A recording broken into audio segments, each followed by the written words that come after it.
On this episode of the Naturist Living Show, a play about nudity.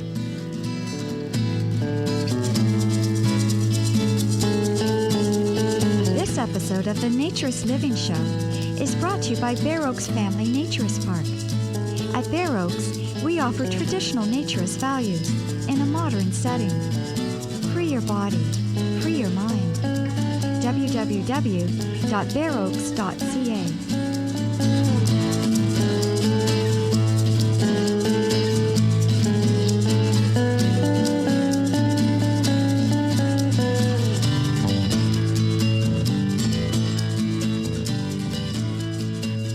Welcome, dear listener, to episode 90 of the Naturist Living Show.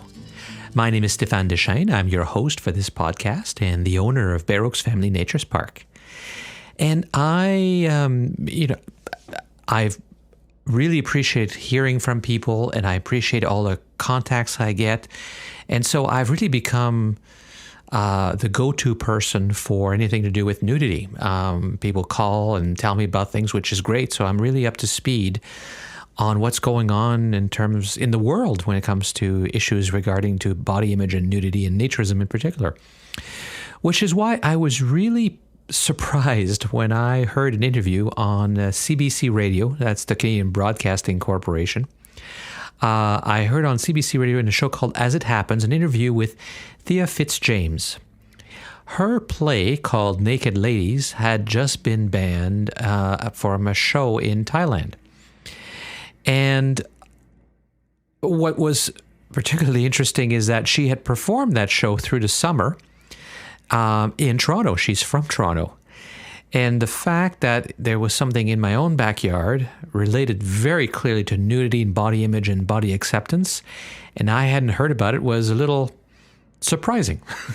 I was a little shocked, disappointed, because I would have loved to go to the show. So I looked into it further, and it indeed sounded like something I really would have enjoyed seeing. So I did the next best thing, and I contacted Thea Fitz-James, and we got together for coffee, and we had a wonderful discussion. Definitely, we agreed on a lot of areas, and she told me about her show, and it sounded like something that was, if it wasn't a naturist show, it should have been. Of course, I didn't just talk to her. I recorded our whole interview and discussion so that you can hear it too.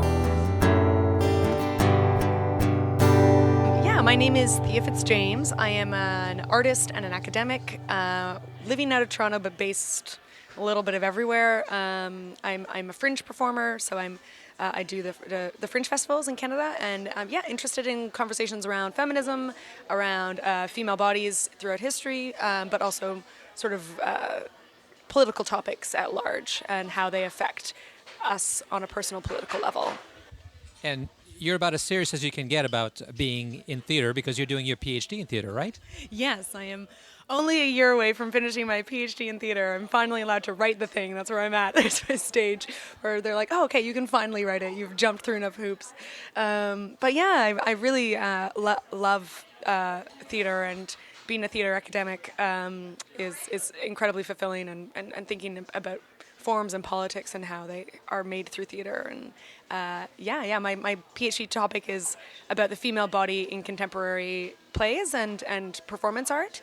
And I'm looking at how textiles, so the clothes we wear and the things we put on, how they interact with the female body as an activist performance. So it's dense and specific, but I mean, that's what a PhD is for. So, yeah. And you, in fact, turned that into a play last summer, right? Called Naked Ladies?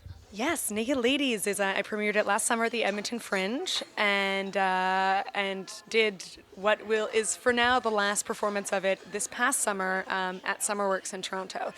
So Naked Ladies is all about the naked female body throughout history, looking at the stigma around it, the celebration around it, and trying to find some middle ground where we can all meet. And it's a solo performance that I created. Yeah. So describe a little bit what the play looks like and how it comes together.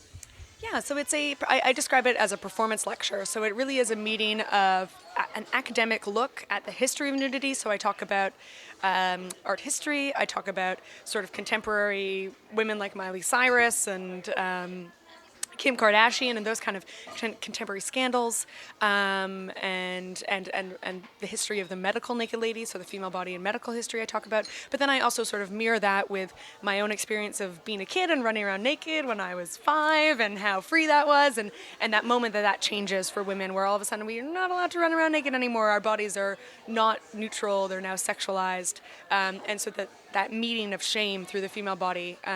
So I read like early journal entries when I was like 13, and I talk about things that my parents did that sort of stuck with me as a way to shame my young female body, and I share it in a kind of show and tell way, going back and forth between lecture and sort of personal kind of diary narrative, in a way to sort of make the personal political, and for us all to sort of meet in this idea of what the naked lady is. So you're generally nude on stage for most of the performance.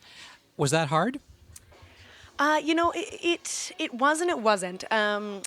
It wasn't, because I had sort of started exploring nudity. I read this incredible book in my master's called The Explicit Body in Performance, and it's by this academic Rebecca Schneider, and she develops this term explicit body as basically performers, art historical performers that walk the line between art and porn. So there's people who are doing something that is political and intense, but you're like, wait, but it's also dangerous somehow. And so she writes this incredible book about nudity and performance, and I read it and was just like, oh, I want to do that.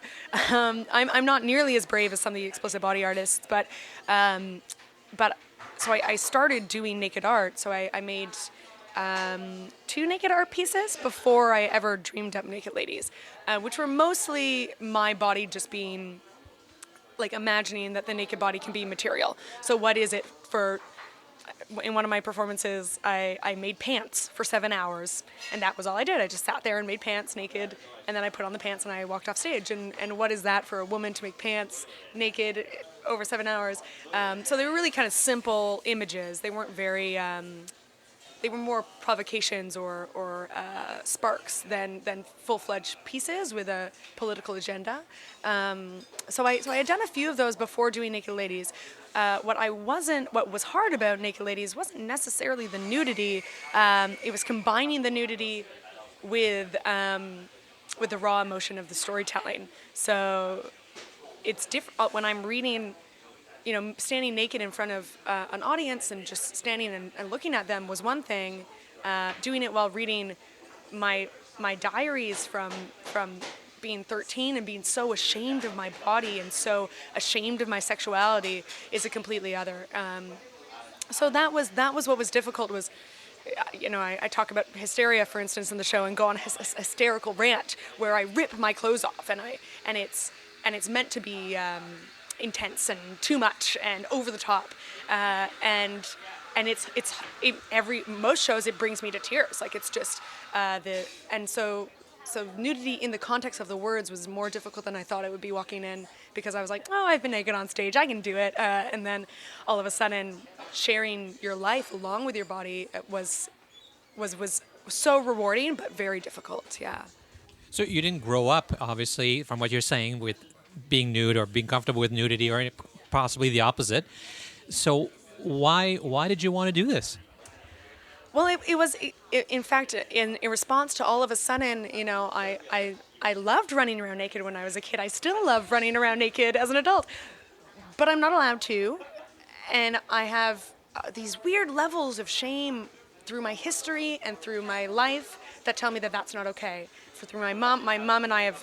A lot of the play is about me and my mom's journey, and of her accepting that this is what I do. And it's been a really, really powerful, really growing journey for both of us. But she was very, very against it for a very, very long time, because she was afraid for me and for my safety. And I've grown to love and respect her for that. But to go back to your question, I wrote the show to talk about these things, to say, okay, so if I have had this kind of shame and I'm curious about it, I want to dive into it, I'm sure I'm not alone. I'm sure other people have experienced this kind of shame. And doing the show, that has proved that response is overwhelming. The amount of people after the show who hug me and say thank you and talk to me about their own shame, about their own bodies, men and women, is astounding. And it was always the thing. I find the show exhausting to do because it's an emotional show. It's a very revealing show, no pun intended. But so what brought me back to do it again and again and again was the amazing warm responses from audiences who just want to talk about. We want to talk about these things. We want to talk about our shame. We want to move past it. We want to enter this world with a more grounded experience of who we are in our bodies and outside our bodies. And that includes our naked bodies. That includes our nudity, I think. So that's why I wrote the show, is to sort of be like, okay, why is this a thing that keeps coming up in my life? I have so many naked stories. And I ask it, the show is me asking throughout, what is a naked lady? What is the nudity? I mean, no spoilers, but the show ends with me being like, I don't know, and it doesn't matter. We're here, we're alive, we have history. My body is historical, your body is historical. That's a magical thing. Yeah. But not to keep harping on that topic, a lot of people internalize this body shame so much that they don't enjoy ever being naked. You say you still enjoy being naked, but they are so shamed and it's so internalized that it's wrong that it becomes part of who they are. That didn't get to you that far. Why do you think that is? Because it sounds like it was pretty strong growing up. I think it didn't, because for a long time I was fascinated and really deeply respected these other artists who were doing it. So I remember the first time I performed naked in front of some close friends and some colleagues, I was very scared. But the deep respect and the sort of power that I saw these other performers and these historical performers find.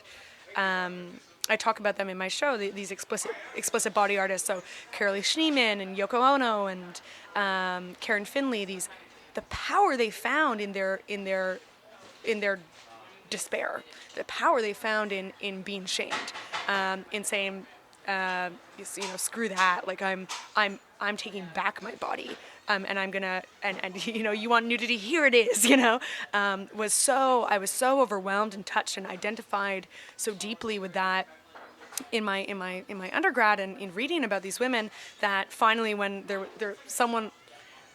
graduate, my teacher just said, if someone wants to do a performance, I just knew that I wanted to do a naked performance. So it took a long time for me to, and I really approached it intellectually first, and it took me a long time to say, okay, I'm wearing one of the criticisms of my show is that I wear my intellectualism as a barrier so much. I put, and so what happens if we get rid of all the intellectualism and just talk? What does it mean to truly be naked? What does it mean to truly reveal ourselves? So to do that, I have to stop talking like a lecturer, and I have to be honest, and I have to, get deep. And that was hard. But it was, every time, it was always, I think if I had done the show and it hadn't been received well, I would never have done it again. I think a lot of me taking those risks and being afraid was equally matched by just a huge, warm embrace from the artistic community I was in. So I'm really lucky. I think people take risks with their naked body and get rejected, and I think that drives them deeper into feelings of shame and self-loathing and self-body loathing, and I was really lucky. But I did take the trip intellectually way further than I ever did personally for a really long time. Yeah. So did you consider then that there's two sides? You are in your show, and your nudity is about empowering yourself. It's about taking control. But you don't control the audience. And potentially, even likely, some people in the audience were not taking your nudity the way you want it to be. They were consuming you more as an object. How did you reconcile that, and how did you feel about that? I continue to reconcile that every day. It's one way in the show that I attempt to get away from that. Well, so first I'll say I'm not naive enough to assume that there's not at least one person in the audience doing that. I sort of assume that going in, and accept that, and accept that, you know, you can't change everyone's minds overnight, and if even a little bit of my show is sinking into someone who's there for the wrong reasons, then I feel like I've won. But also, in the opening of my show, I look every single person in the eye. So I come out completely naked, and it's now becoming the longest section of my show. It used to be 5 minutes. Now it can be almost 20. When I had like an 80 or 90 seater house, when I had a very sold out house, it took me almost 20 minutes to look every single person in the eye, and I got in a lot of trouble because my show ran horribly over. It's an important part because it's about meeting people on the individual level. And I think once I do that and I actually meet every single person on an individual level, first of all, what happens is the nudity very quickly becomes the least interesting thing in the room. What becomes the most interesting thing in the room is the people. And we can all sort of, and you can feel it in the room. I come out and people are like, oh, nudity. And then you can feel it as people sort of relax. And we start to interact on an individual level. And that, I think, helps me step away from the fear of objectification. In parts of my show, I'm projecting images of women being objectified and sort of putting myself in front of them, trying to awkwardly copy what they're doing, and it's funny and it's weird. And in those moments, I invite that comparison for sure, because we are nowhere near to escaping the objectification of our bodies.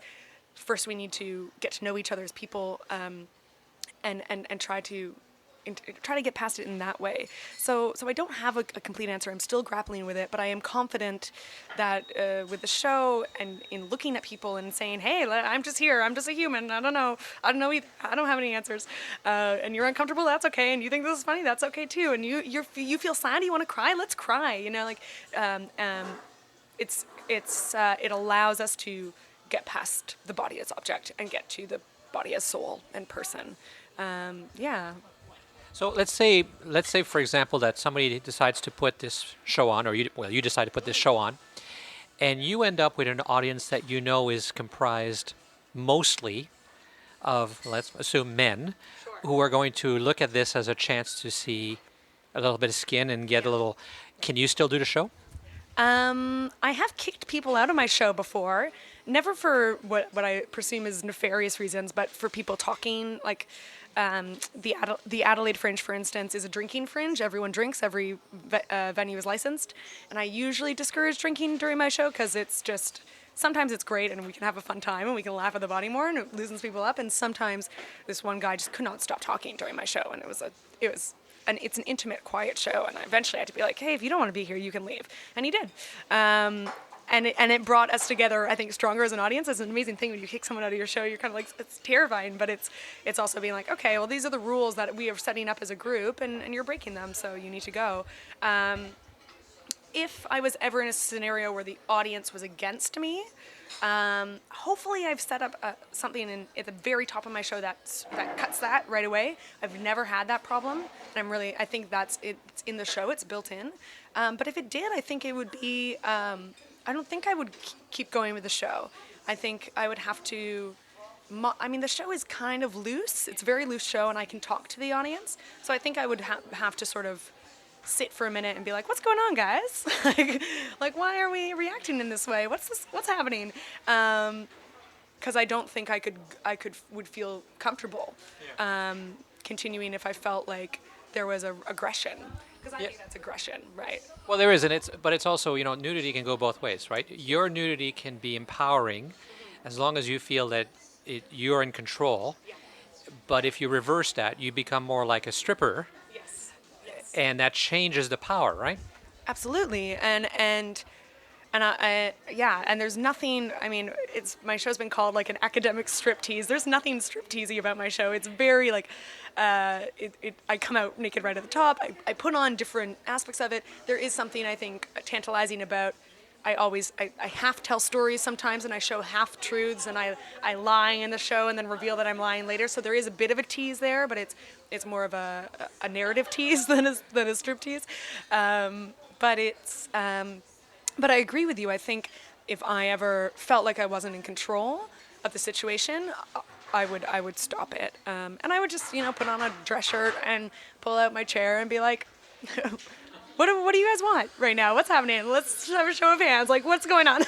This isn't what I want. I'm not happy. Are you happy? Like, is this giving you joy? Like, and I feel confident enough I know that show in and out now. I mean, like, if you, it's such a gift to have a show that someone can be like, and go, and you can just be like, oh, it's like, it's part of me now. So I feel confident enough in the show that I could do that if that ever happened. I mean, I hope it doesn't, or I hope it does. I mean, it's one of those weird things that, what a story that would be, what an incredible opportunity that would be to actually have a conversation with people who don't want to have a conversation with you, right? When we objectify someone, we don't expect them to talk back.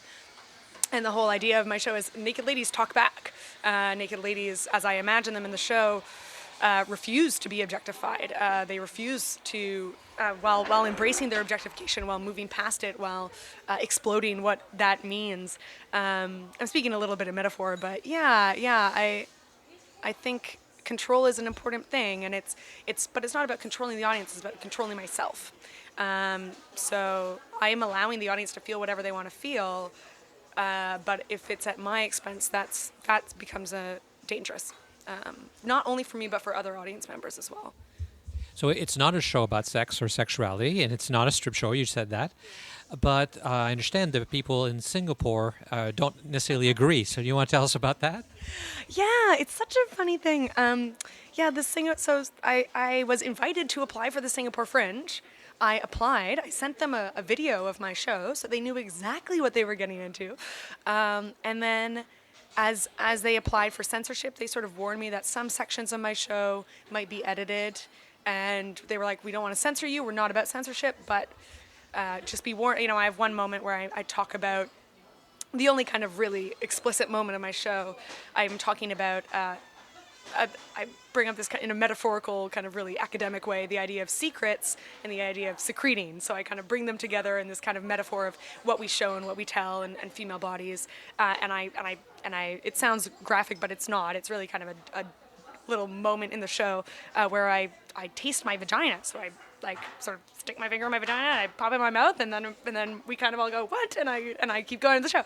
And it's just a little kind of like almost like an exclamation mark in brackets, sort of in the story of the show, that I quite like. And they warned me that would probably have to be cut. And I was like, okay, I can probably do that in a different way.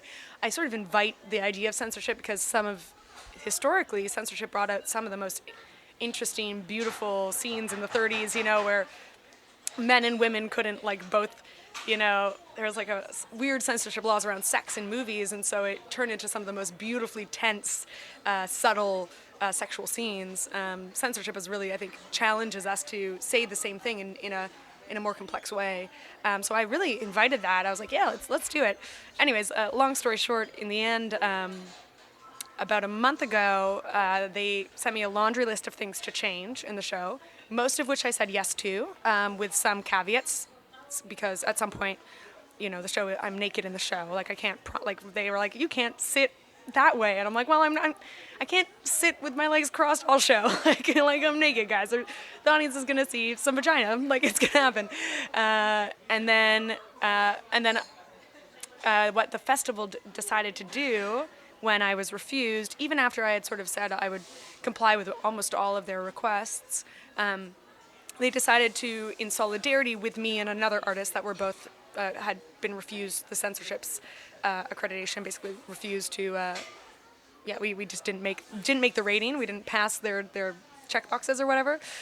So the festival decided, in solidarity with us, to not have the show. So they were saying that they didn't want to compromise us or our artworks, that they were going to side with us, they were going to cancel the shows altogether, and they've still invited us to go there, so I'm still going. I'm leaving in 2 days, and they're putting me up, and I'm seeing lots of shows, and it's going to be a weird, fun time, but their whole thing was, this is how we make change. We make change by saying no to censorship laws, by siding with the artists.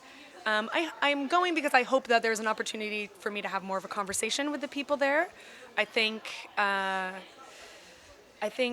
if I were running a festival, I would have replaced my time slot with a conversation where I could have just sat and talked. But they don't know me, and I get that they're being safe.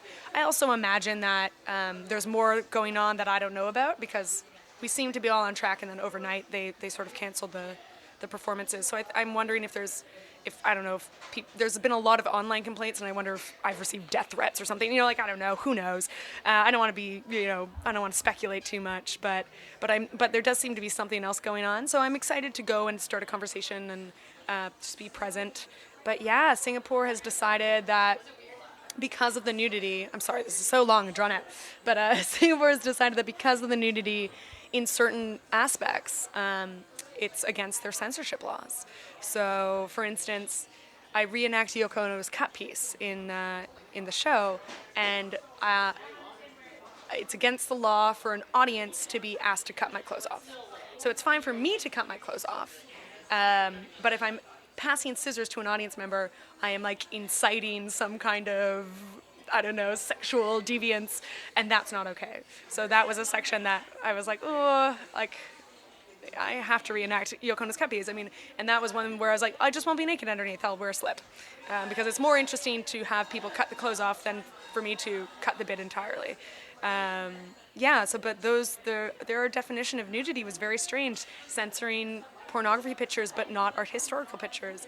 Having me be naked, but I cannot ever sit in a squat position. Very strange. Sending official emails back and forth to basically government bodies talking about, I'm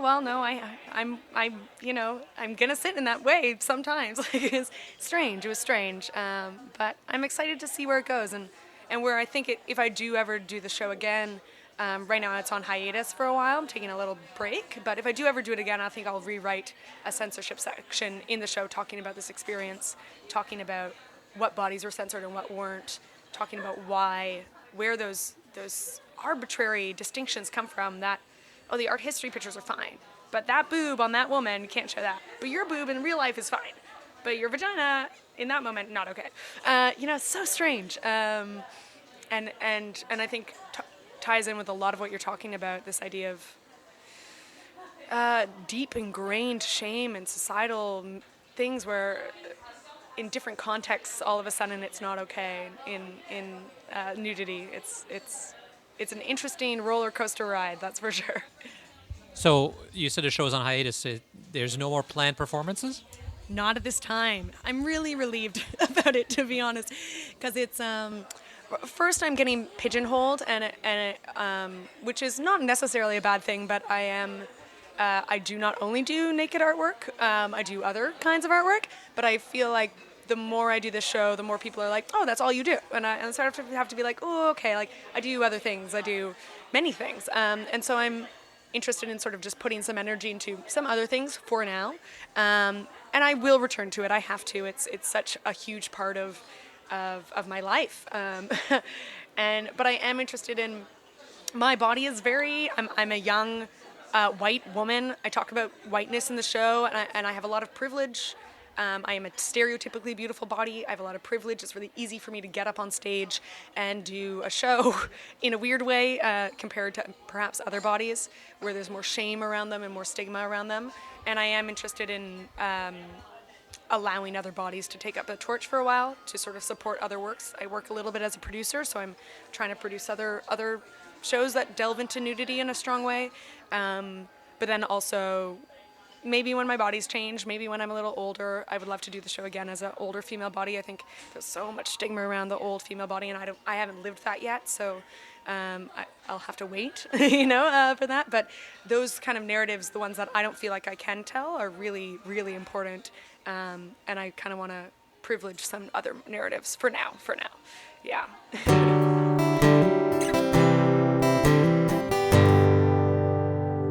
So hopefully Thea will be doing that show perhaps at Bayer Oaks this summer, where we had discussions. She's interested.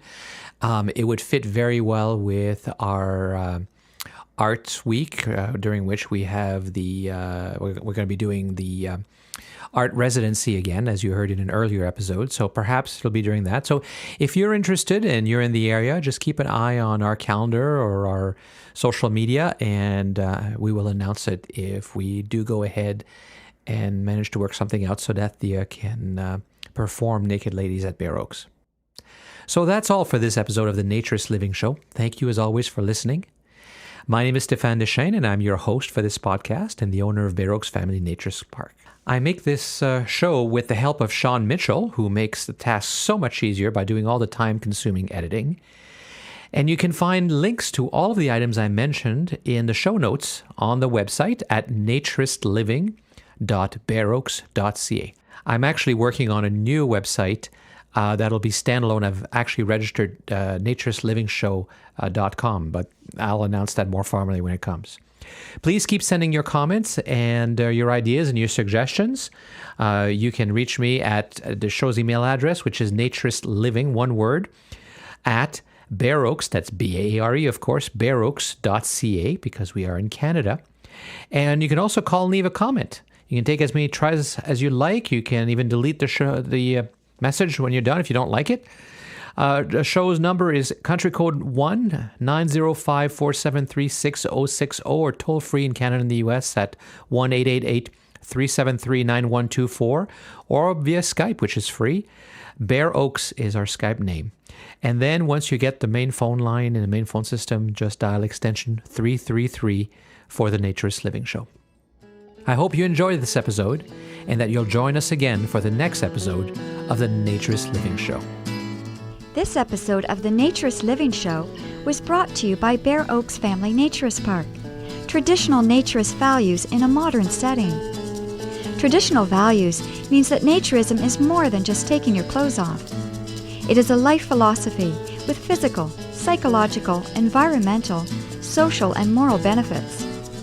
Bear Oaks Family Naturist Park strives to promote those naturist values in a modern setting that provides the amenities and services that our members and visitors expect. Free your body, free your mind. Learn more at www.bearoaks.ca.